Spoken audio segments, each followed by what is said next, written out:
अपना YouTube channel real music studio like subscribe और bell घंटी को दबाना ना भूले। Contact number 7631565693।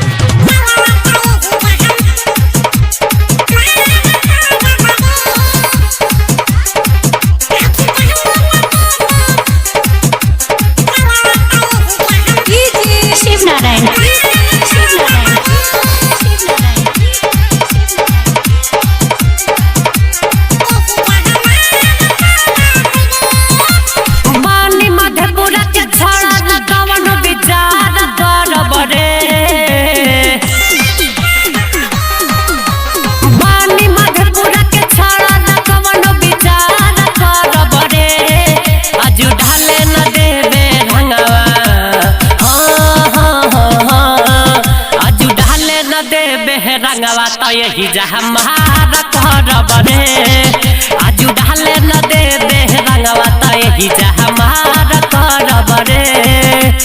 बानी मधेपुरा के छोड़ा न कवनो विचार करब रे। बानी मधेपुरा के छोड़ा न कवनो विचार करब रे। आजू ढाले न देबे रंगवा आजू ढाले न देबे रंगवा तो यही हमारा करब रे। आजू ढाले न देबे रंगवा तो यही हमारा करब रे।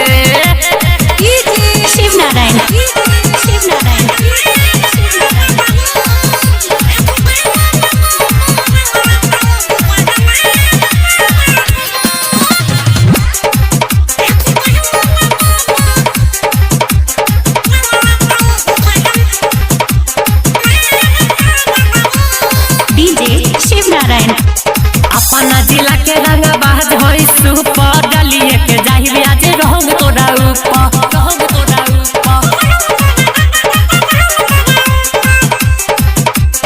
अपना जिला के रंग बाज होई सुपर डलिए के जाहिर आज रंग तोरा ऊपर जवन न भइल बाया बोले हम आज करब रे। जवन न भइल बाया बोले हम आज करब रे। आजू ढाले न देबे रंगवा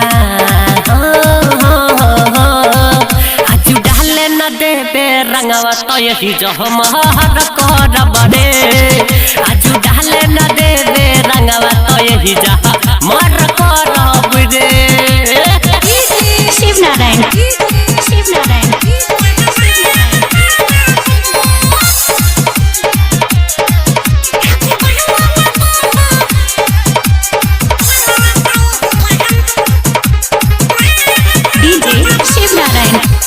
पागल बाजिला तोरे देखी के जवानी ढेर दिन से खुद पे कंट्रोल कइले बानी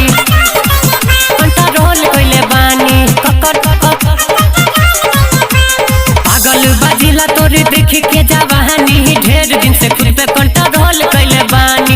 बहुत भइल बाया बना कवनो लाज करब रे।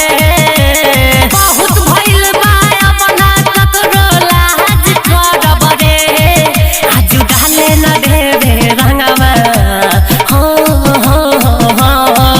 आजू ढाले न देबे रंगवा तो यही मारा करब रे।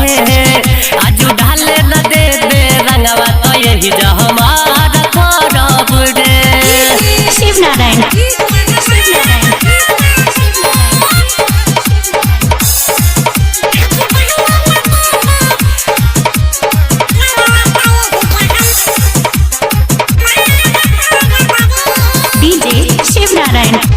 होली में बसनुआ के गीत बड़ा ढासू लिखल बड़ा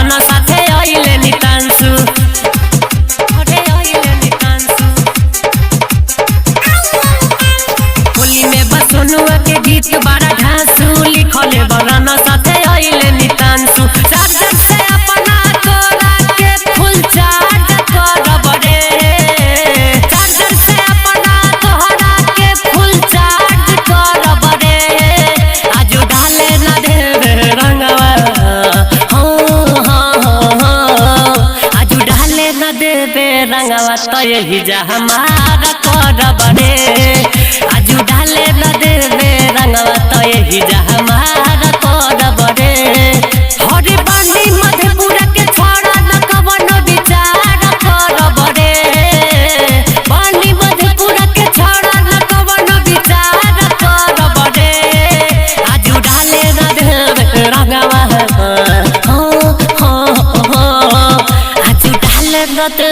रंगवा तो यही जा हमारा करब रे आजू डाले न देवे रंगवा तो यही जा हमारा कर